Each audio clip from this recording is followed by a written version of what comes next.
Welcome back. It's round 3 of Bennetts BSB for 2025, and we're at Snetterton in Norfolk, where this weekend, sunshine meets speed. And I always think of it as being a bit of a power circuit. We're underway. Good start for Brad Ray. Up the inside, Right, it's gone too deep. And he's going to be right. That would be bold. You've got two super long straights, one of them actually from the last corner up to the start-finish line, slight gradient in that, so it does show who's got power. It's a run to the line.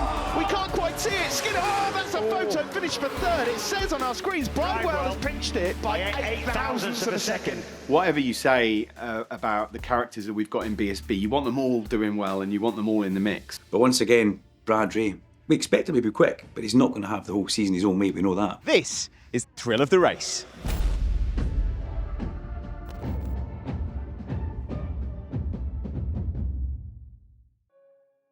So coming to Snet, which feels like it shouldn't be round 3. I can't work out what's going on. It's been such a long break since Donington Park that getting to Snetterton, it felt like we were meeting everyone for the first time and the championship was starting again.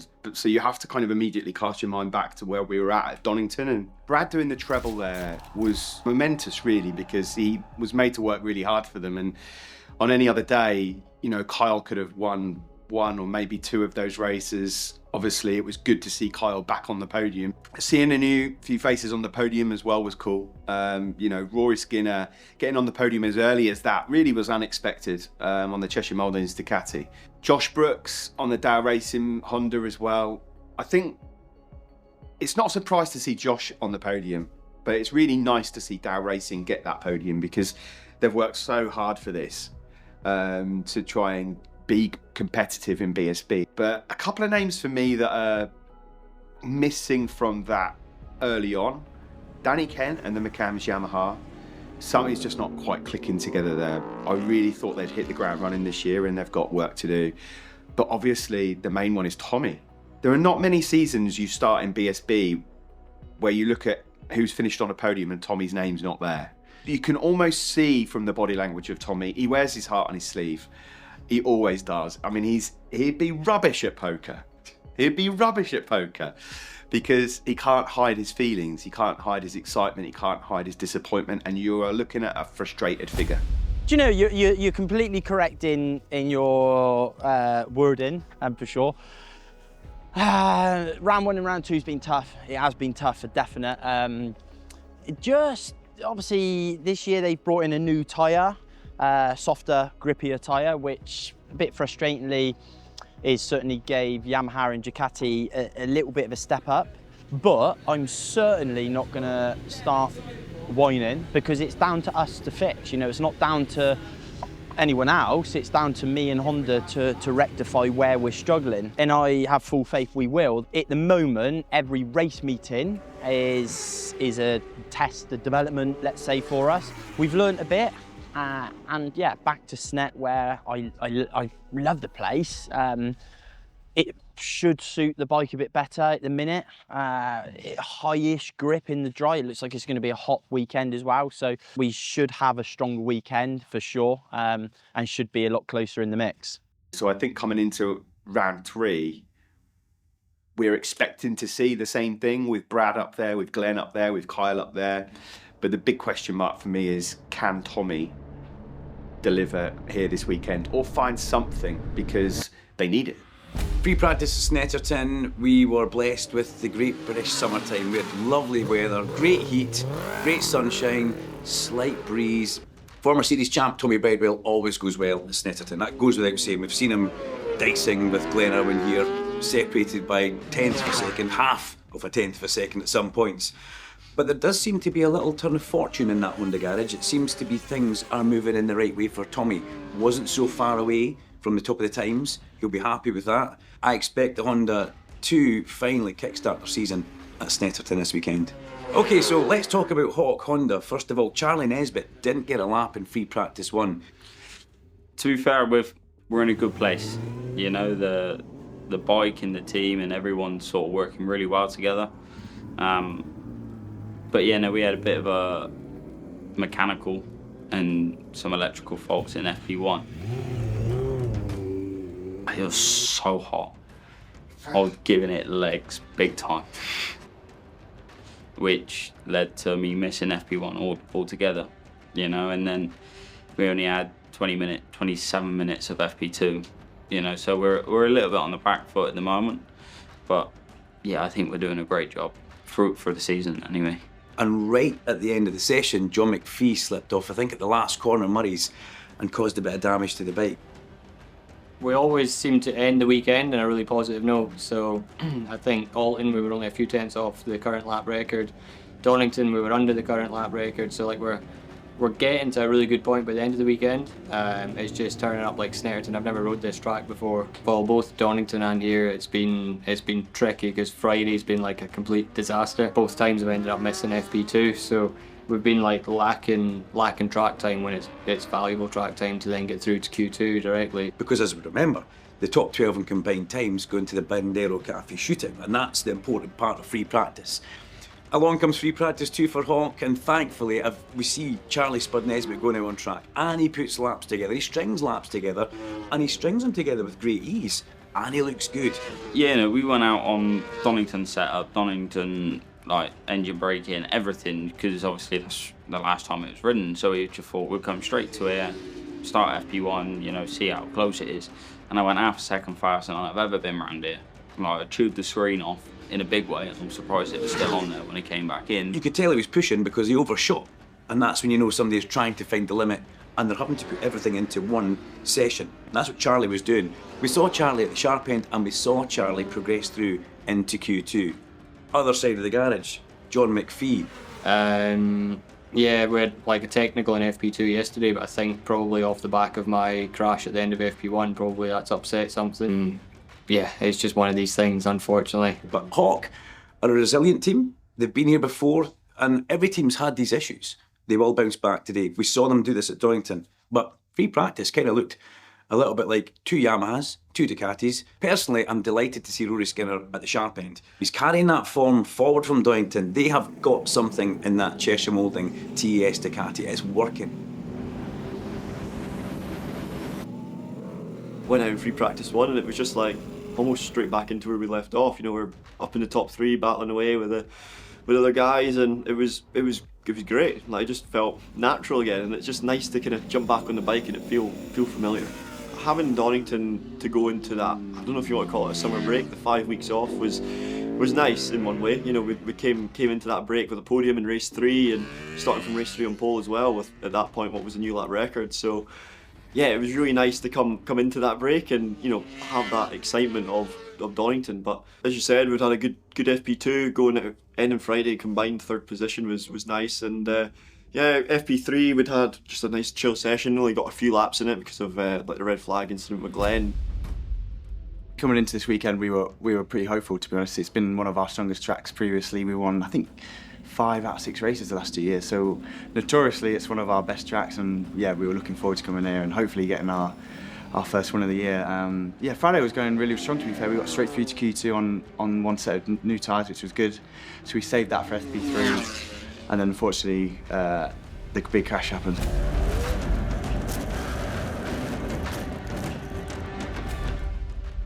And I'm so gutted. He's getting there, he's making some good progress. It's only been 24 hours, so it's pretty hard to say. He's been seen by the specialist this morning. It was good news actually, better than he thought it was going to be, but he's on the road to recovery and hopefully getting back home to Ireland in the next coming days. If anyone's going to fix soon from it and come back fighting quicker than we thought, then it would be Glenn Irwin, and he will do everything he can to do that. We'll never know if he was going to be able to bring something to Brad this weekend. I suspect he would have been there. A big championship player going down like that is horrendous, and I'm really, really gutted. I suppose the really interesting thing from a Q1 perspective was the emergence of John McPhee. All good. Yeah, all under control, mate. So FP3 engine brake map is on A. We'll roll out on that. B gives you a little bit more pullback in the lower gears into the apex. He, again, had limited track time this weekend at Snetterton, missing out on free practice 2, which is invaluable because the track's changed from he was out in free practice 1. There's more rubber going down. You get more feel. There's more grip. This is McPhee, just ahead of Vansikelris on circuit now. McPhee, he had a big tumble actually in the first free practice session yesterday, and then they were just working overtime on the bike. Yeah, I felt quite confident today because lack of track time from missing FP2 yesterday, and then immediately in the FP3 this morning, it's only 10 minutes, and instantly I went faster. So I was like, okay, with a proper go at this in qualifying, I can go quicker again. I think we should get through. So to see John go through from Q1 into Q2, I think is a bit of a nod of the head to not only John, but also to the Master Mac Hawk Honda team, that they are managing to produce a bike which is fast enough to make the changes to get him into Q2. I think we'll see really good things from John. He went through Q1 to get through to Q2. He had to dig deep, so hats off to McPhee for that one. But the box office entertainment came from the showman himself, Storm Stacey. One of the reasons why he wasn't able to improve his lap. Hard under power, there's a little bit of a ripple coming out of there, the rear's caught it, it slid. I've not seen a bike looking like that in some time, and it's more the way that Storm rides it as opposed to the actual bike not playing ball. He's lost time. 4/10 down. What does he need? Yeah, he's going to have to put in an amazing final sector, but the bike's throwing him around everywhere. And he went over the line and he was out. McConnell was into Q2. And I was watching the clock, and as a commentator, you're watching the clock, you're watching the rider, and you're looking at them both. And I saw him go over the line with 2 seconds to spare. This will not be good enough to go through into Q2. Final lap, he just squeezes over the line for one more flyer. And let's not forget, if you don't get through to Q2, your weekend is starting off in bad shape. You've got a lot of work to do in the first race. And he got over the line. And I've got to be honest, I didn't think he'd done enough because, again, the bike was sideways everywhere. I don't think there is a shot of that last lap where those 2 wheels are in line. And even if he puts in a perfect final sector here, it seems unlikely he's going to pinch a spot off McConnell, but let's see. Over the line, the checkered flag is out. Storm Stacey does make it. What a fine... That's a good thing. Look at that. Yeah. Final sector went green. That was brilliant from Storm. Yes, it was. I don't know how he did it, but he found some time in that final sector and got himself through to Q2, and that's going to change his weekend. The interesting thing about Q2 was everybody went out on track. Brad Ray, standards, goes out late, a little bit behind everybody else. There was an expectation based on what we'd seen with Brad in the other free practice sessions that he would do what he did. Yeah, qualifying's just take the brain out a little bit, squeeze the front brake a little bit harder, open the throttle a little bit earlier, and just take a little bit more risk than what you would do in practice. And yeah, just found a good setting. This is Brad Ray. Look how comfortable he looks already. And that's at a corner that we've seen lots of people sliding. It's quite ripply around there. No camber to help you whatsoever at Corrams. And that just looked like he was at home, didn't it? Yeah, looks so comfortable. In contrast to Storm Stacey's lap, we saw a 46.5. Yeah. I mean, Kyle did really well to get himself a lap just shy of the 46s. Kyle Ryder's gone second. Did a banker, and I thought if I do a banker I could come in and just have a bit of a chill out and just understand where everybody's at. See if I needed to go back out and throw the kitchen sink at it. Once I kind of knew I'd secured second or third, I just tried to close the gap a bit more to Brad and messed both laps up, but did a good couple of sectors without that, which made the ideal time a lot closer to Brad's. And we're all watching them go around the track, and then the camera pans to the Cheshire Moulding TS garage. And Rory Skinner's sitting at the back of the garage, taking a drink from his Monster Energy bottle, quite happy not to be on track. Shows there's an air of confidence in that garage now. Going into qualifying, I was just quite relaxed. You know, we had a game plan. We knew what we were going to do. Waited a little bit at the beginning, wait for some clear track when everybody comes in to change tyres, and went out. And yeah, first flying lap was my best lap. Same with Kyle and Brad as well. You know, it's hot conditions. The tyres work well when they're straight out of the box. So yeah, just did what we could do, and yeah, P3 on the grid for the first race this afternoon.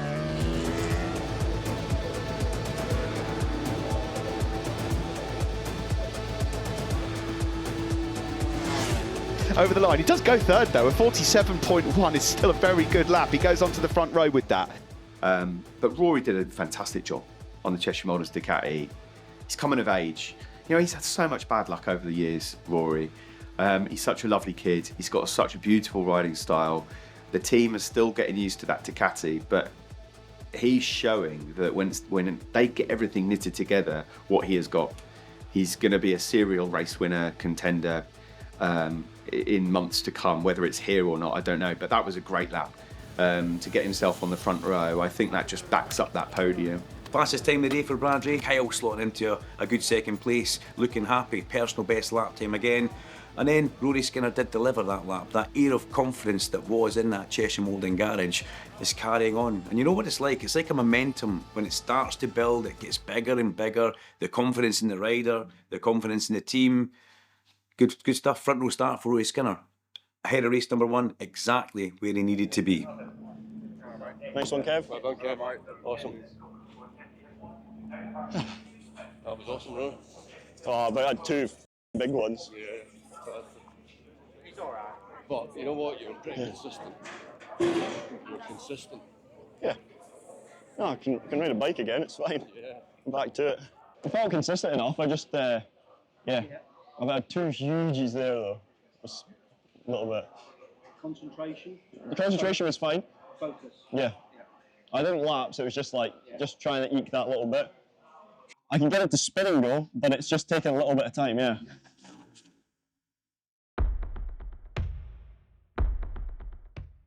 The teams have clearly got a handle on the bikes and the weather this weekend, because you would expect the heat to maybe put gaps in the grid, in the timings between the riders, but it was still an incredibly close grid. This is going to be a physical test as much as anything. I looked on the grid, Brad clearly the favourite, but when you've got Kyle Ryde next to him and Rory Skinner, and then you look at that second row, Tommy pulled something out of the bag in qualifying to get himself on the second row.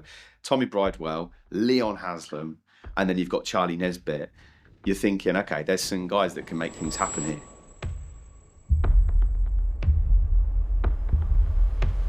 We keep our eyes on the lights in the top left corner. 16 laps coming up here. Brad Ray starting on pole. We're underway.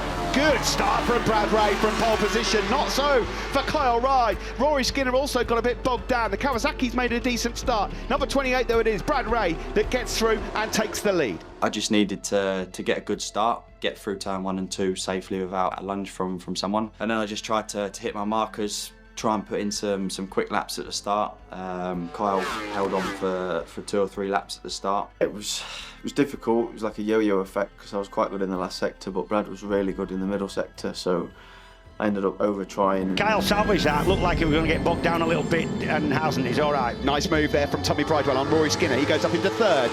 I got in a bit of a ding-dong with Rory, which then allowed Kyle to escape. Super hot conditions. The conditions in the race were challenging, and I just felt like with a full fuel I just kind of struggled a little bit more than what I have at other races this year. Tommy went past Rory, then Rory repassed Tommy to show again the confidence is there.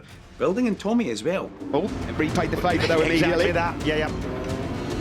Ray it is that leads, hitting his markers early on. He will want to try and bolt as we go into Murray's. Kyle Ryde's done well here on the opening lap, just to stick with Brad Ray. He's not letting him out of his sight. When I got to about 1.7, I just backed it off a bit and got into a nice rhythm. Kyle did stay with him for quite a portion of the race, but then he made a mistake on 1 lap, and I think he lost about 1.4 seconds, and that was it. I should have really tried to figure out a different way to get through sector 2, but in the moment it's difficult. You just want to ride where you know you're fast, so I could keep up in sector 1, lost a bit in sector 2, and then try to gain it all back in sector 3. In those first few laps, all I was seeing was Brad Ray's name just going purple, purple, purple, purple. As he then smashed the lap record. We have a brand new best race lap record that's just been set. It was held by Taron McKenzie at 47.079 back in 22. Kyle did a really good job to stay with him for as long as he did, and I think that given that this is not Kyle's strongest circuit, it bodes well for him if he can hang in there. And Tommy really just dug deep. I mean, it's such a Tommy display. He's got such heart. He's a lion heart, really. Tommy, he really dished it out. Tommy Bridewell there, you just saw from that shot going up the inside of Rory Skinner into Wilson again, but this time making it stick on the Honda. I was struggling a little bit just to go with the front 2, but with Kyle and Tommy, but it was just, yeah, I felt like we had more pace than the guys behind us. The gap was increasing every lap. Then we see the Cheshire Moulding Ducati stopped at the side of the track. Technical failure, disaster for Rory. Really upset. You could see him at the side of the track. He was happy inside that top 4. one of these things. It's motorsport, isn't it? Rory Skinner is out. Oh, it's a mechanical for him. He's 4th at the moment. To have a race ended prematurely by an electrical fault, it was just yeah, a bit of a shame, really. So frustrated Rory Skinner walks away from his bike. Great battle going on between a load of guys. 8 riders with Leon Haslam, Christian Idden in that, and Nesbitt and Kirk. So this battle you're watching now becomes the fight for 4th. There is Josh Brooks now making his move on Storm Stacey. Wide from Haslam, and that allows Christian Idden through. He He's fought back though. Has he got it stopped though? Stopped. The danger one. Yeah, he has. Good move. Well, I just wonder at what point Tommy says, do you know what? 3rd here would be a fine result. Brad at the moment is certainly riding phenomenal, bike's working great. It looks effortless for him, to be honest. So I'm frustrated with it because I quite enjoy the challenge when someone's riding it in such a strong position. I normally love pulling the handlebars off and doing something that no one else normally can do. At the minute, he's just a bit too far away for me. I then pushed to the limit to catch Cole back up, but overrode, burnt my tyres out, and had to really just consolidate 3rds. Coming in though to take the checkered flag. What a ride it's been, another dazzling display. Ray's remarkable run continues here. Brad Ray has now just won 5 races out of the opening 6.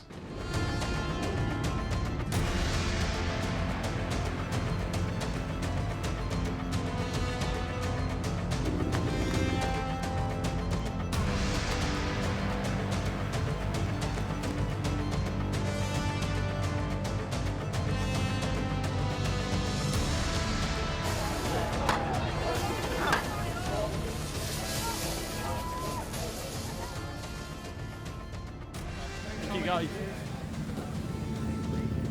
Hot, innit?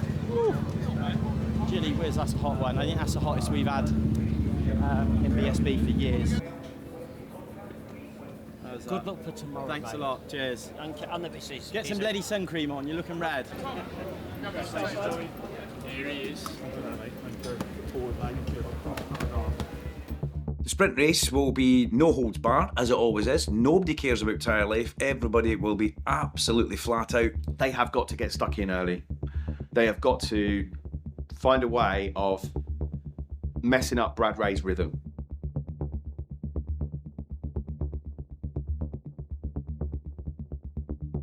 But they have to bring their A game, and they have to hope that Brad doesn't. To be honest, today, stupidly my mistake yesterday, I didn't drink any electrolytes. We've got a new sports drink, which is super duper, and me being me, don't really ever read instructions and realise that actually it was all just carbohydrate and no electrolytes. So honestly, if you asked me first thing this morning, do you feel like you'll get through the day? I would have said, no way. I am on my knees. So I've been literally, the whole day I've had salt sticks in my mouth and just drunk pure electrolytes and feel fantastic now. So, wired. It's another beautiful day in sunny Norfolk. Round 3 of Bennetts BSB for 2025.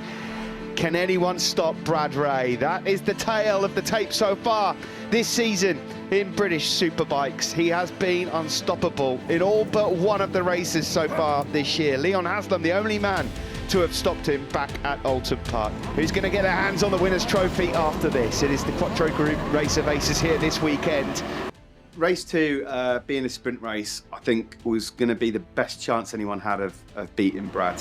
Ray on pole, Ride second, Bridewell third, and away they go. And another rocket start for Brad Ray on pole position as they get away now towards Ritchie's turn 1. He's got the whole shot ahead of Kyle Ride. Good start there. Oh, I was going to say from Storm Stacey, he's lucky to stay on there. From the moment the lights went off, obviously your eyes are kind of pinned on those around him on the grid, and Kyle particularly stuck out, and to be fair, he stuck his neck out as soon as turn 2 got there. That was very lucky. That was Storm Stacey and Rory Skinner up the inside. He can't stop that. It's too deep. Yeah, he couldn't stop that, couldn't Kyle? No way. I knew the plan of Kyle to attack into turn 2. I could sense that coming on the first lap to try and stop me getting away, but I broke deep, like as deep as I could, especially with a full tank of fuel, and I managed just to get it stopped, and obviously he went straight through, and at that point I just needed to need to get my head down. Kyle Ryde there. Credit to him. He had a nibble into turn 2, but it did not work out. That's just going to give Ray a bit of breathing space. That's what we're saying. He's wide again. Yeah. Knew that I had pace to kind of be in the podium battle anyway and be ahead of that group that was just behind us, and yeah, just got stuck into it straight from the off. And yeah, when there was an opportunity to make a move, made the move and rode my own race. Another fine lap from Bradley Ray out front though. Look at the gap he's opened up ahead of Rory Skinner, number 11, and Kyle Ryde over the line, a 46.9 on your second lap of the race. Wasn't consistent, big gusts of wind in certain areas of the track, so I had to be careful there. But yeah, just got my head down, read the pit board, read my lap timer, and just basically ticking off the laps the best I could. He's having to go around the outside. It's a long way around, but if you can get yourself level, that'll do that. That's about as clean as you can expect that move to be. It's the obvious move there. If you can run them... not easy to do that. It's not easy to do. Round the outside of Corums isn't easy when you're talking about going around the outside of somebody like Kyle Ryde. Oh, and Kyle Ryde battled back on the start-finish straight and then left it late to break into Richie's corner. We're just losing quite a lot in the straight line. In truth, in the hard bit here at Snetterton is a long start finish, which is uphill, and then we've had a headwind today, and then a long back straight. In their slipstream, I can just stay with them, but when I've not got no slipstream, then I'm cake. Tommy Bridewell marginally quicker than the pair ahead of him on that last lap. Yeah, with 2 to go on a 5-second lead, the best part of Brad Ray doesn't have to do anything. All he's going to do is do what he's doing. He's struggled again. That's And lost that him might time. be 1 or 2. Does Rory even know that Tommy's there? But let's keep our eyes on this for now. Kyle Ryde's now gone wide, and through goes Rory Skinner. There was, a great scrap then for second place that unfolded. Nice wide swooping line. Yeah, it does. You've got to clip the curb there as you brake. He's going to have a look at the inside. Is Kyle? You could see him setting that up because it didn't apex it where you need to apex it for a fast line out of Murray's. Onto the Bentley straight we go. Rory Skinner, number 11, should have the punch on the Ducati. I think he has. Ahead of the Yamaha, unless there's a lunge coming here. There might be one coming from Tommy as well. No, Rory Skinner now surely just got to hold his line. Will Kyle have a look into Murray's corner? He had a little bit of test last lap, didn't he? So this is where it all begins, through the bomb hole here, into the dip. And now Kyle Ryde is building. You can just see there. He got the power down nicely. He's now taking the wide approach to try and cut through to pinch second spot off Rory Skinner. Is it going to be good enough? Skinner's going to have to be late on the brakes. The lunge is coming. He's coming through, but he's not been able to get through on the cutback. Bradley Ray is going to win. What about Tommy? He might nick third here. He might. It's a run to the line. We can't quite see it. Skinner, that's a photo finish for third. It says on our screens, Bridewell has pinched it by 8 thousandths of a second. Rory Skinner getting the podium after yesterday's disappointment, I think just cements the fact that he's going to be there pretty much every weekend. And let's not even get started on Not Kill yet. Another thing that came out of that, of course, is Tommy finishing on the podium. And that's now 2 podiums on the trot for him. That's a massive boost to him and Honda. Ultimately, it just shows you how close things can be and how quickly they can go wrong. Kyle went for second and ended up 4th. So yeah, great battle for race 2 for the podium.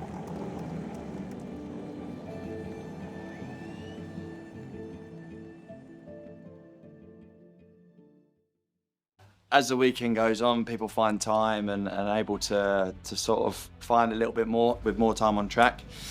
Kyle's obviously been the second strongest to me all weekend, I would say, and in that last race he was able to find something. Lights out, and once again nails the start, does Bradley Ray, and this is key for him. Absolutely. When he's got this pace, you don't want to let him get a start like that. That was a perfect launch. Third one of the weekend for him. Rory Skinner second, third for Kyle Ryde, Tommy Bridewell 4th place. Pretty clean for all going through turn 1. No one fancies a late lunge on Bradley into turn 2 this time. Well, I was watching Kyle ride one of the best races I think I've seen him ride since, well, I don't know, a long time. I would even put the race he did today in race 3 better than the race he did at Brands Hatch last year, because the OMG Nitrous team stepped up. As Kyle slides up the inside. Nice. Yeah, really nice. I've always said, like, people like Tommy and Leon are like dogs with a bone. They won't let go. And you know, that happened the whole way through the race. This is that speed Tommy was alluding to earlier around Coram that he seems to have on everyone else. Oh, that was ambitious. It was ambitious, and he was looking to back out of that, to be honest. And I think it cost them both a little bit of time. Yeah, he's lost momentum. Certainly him. Through goes Leon Haslam, through goes Danny Kent. Yeah, every time he made a pass, it was a little bit lungy, and it made his exits really bad, and it gave me good exits, so I could actually come back at him on the straight. So yeah, to be in that battle is amazing. For even if it's for 10th place, then battles are cool. Around Coram Curve on this 4th lap. Skinner number 11, just ahead of Haslam, and Tommy Bridewell goes through an error there from Haslam. Absolutely. I knew if I was in a battle, I was toast. There was nothing I could do about it.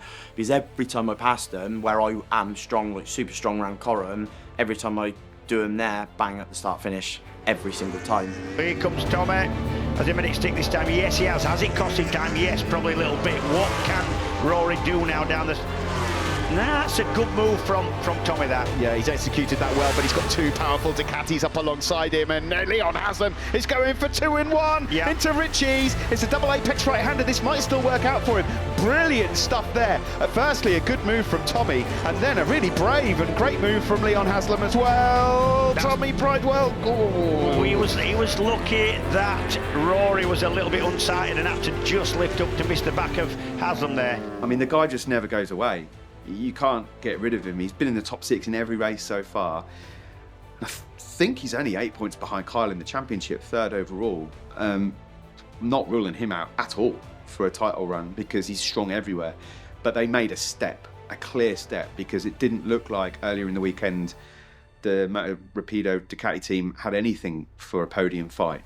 But they had to work hard for it, because Tommy was throwing the kitchen sink at it. Brad Ray at the moment managing a 2.5 second lead to Kyle Ride. This is the battle for 3rd place, which has been really raging on and continues to, as Bridewell goes through on Haslam again down into Murray's. And again on the cutback here now, getting into the slipstream, number 91 Leon Haslam. He'll pull up alongside Tommy Bridewell. He's got the inside line on the approach to Ritchie's corner. Yeah, but the important thing there is, did you see that Tommy Bridewell was able to hold that lead just over the line? Got all the sound. In the infield, it's so difficult to make a pass, and I'm not super strong there anyway, that I can sort of just about hold my own. But then I come to the back straight, I drive on the back straight really good, and then I get absolutely mullered again. Right, here we go. Have that. Tommy Bridewell. That was inventive, and it was great. It was good, wasn't it? You've not seen too many of them over the course of the weekend, that's for sure. Tommy Bridewell then going through on Leon Haslam. Haslam here looking to return the favour. He's got the inside line on the approach to Brundle, and will not go through because Tommy closes the door. Tommy going to yield. He's a little bit wide on the left, but it doesn't matter. That puts him on the inside for the right. They'll have lost a few tenths of a second to Brooks and Co in the background. Oh yeah, because this is costing them all time. This is where Tommy needs to be, right in the slipstream, and he's not close enough to have a go at the end of the straight, I'm sure. No, it's going to be all lining up for Murray's now for Tommy Bridewell. Yeah. Brad Ray will be coming over the line. He's now coming into the final corner himself. Imperious, invincible. We're running out of words for Brad Ray. The first ever double treble in British Superbike history. He cleans up at Snet ahead of Kyle Ride. But who's going to take 3rd? It is defensive from Haslam down into Murray's. And I think he might have just done enough here to hold on to 3rd place on the number 91 Moto Rapido Ducati. He does take 3rd ahead of Tommy Bridewell. It's amazing to get that podium, amazing to beat Tommy around here. You know, he's super strong. You know, he's renowned to being real strong on the brakes, and you know, we passed him several times on the brakes. So, but yeah, to actually get a podium from where we've been, it's you know, I'm over the moon. It just goes to show you as well the steps forward that the Moto Rapido team are taking with Steve Wilf-Moore and Ash Easton on the data. Data's so important in this game, and if you've got the data and the guy that can work with it, shows you just how much help that can do. Haslam was on the podium. They're going to be coming. Kyle and the OMG team, they'll be coming.